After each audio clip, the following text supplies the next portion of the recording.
Hello, beautiful souls. So we are going to do Gemini. All right, Gemmy, let's find out what May has in store for you. We know that Uranus just came to visit your sun sign, and if you are early degrees Gemmy, i.e. a May Gemmy, you had some serious changes in regards to how you perceive yourself. So comment below and let me know how this transit that really affects your identity with Uranus, the planet of surprise, is, taking a dance on your identity and how you perceive yourself.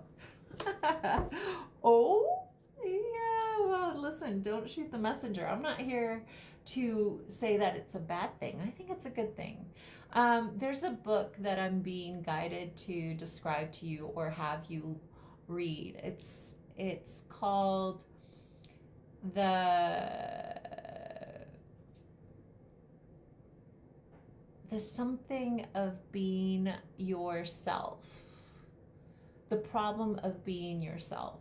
It's something like that. I'm going to have to check what the name of it is, but I think it's by Joe Dispenza, and it's really about recognizing that a lot of identity is linked to things that we feel will give us value that have to do with external ideas or programming that need to be reevaluated at times in our lives so that it is more authentically the outfit that represents who we are at any given time. And what my Gemmies are currently experiencing is this reevaluation of identity, of labels that you've created to feel as if it is you, or it feels authentic to who you're becoming. So Source is really asking my gems, especially the early degree gems, to kind of take a self identity journey and write down those things that you really perceived about yourself for a long time and whether or not they feel authentic to the person that you are currently. Okay, so that being said, I do have 2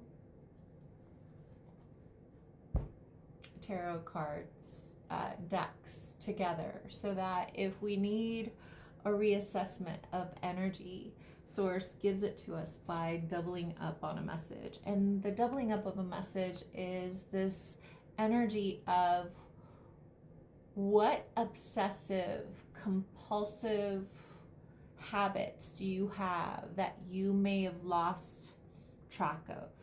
Because there's an energy here of being honest with yourself about how you spend your time when nobody's watching and whether or not that serves you or not. So there's an energy here for my Gemmies that Source really wants you to look at your habits, and your habits really create your beliefs that then create your destiny or the life that you're living into and moving towards.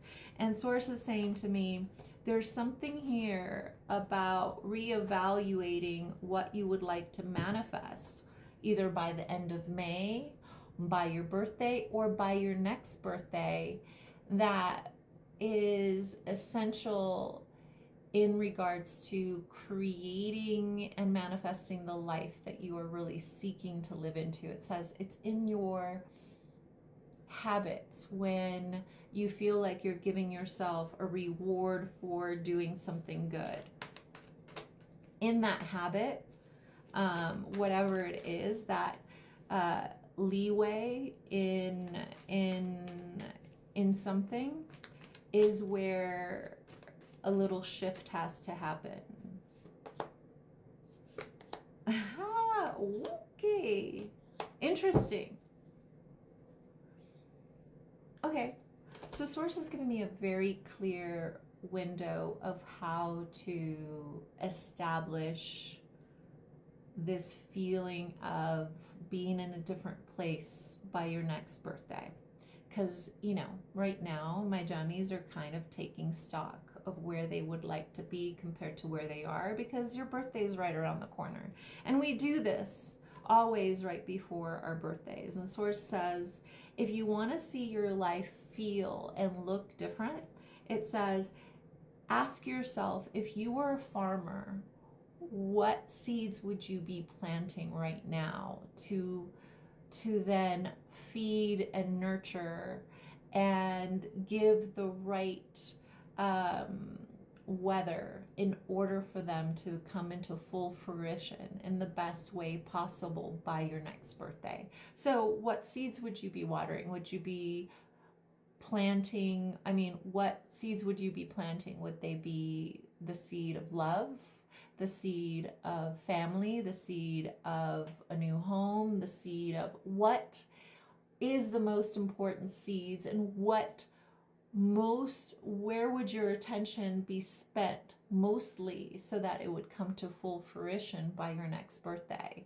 Not this birthday, but by the next birthday. Source says, start thinking about those things now, and then think of whether or not your mind believes in those seeds coming to a very bountiful fruition, because it's up to you to give those seeds the perfect environment. And sometimes it's just belief in order for them to come to fruition. Okay, let's look at love for my jammies.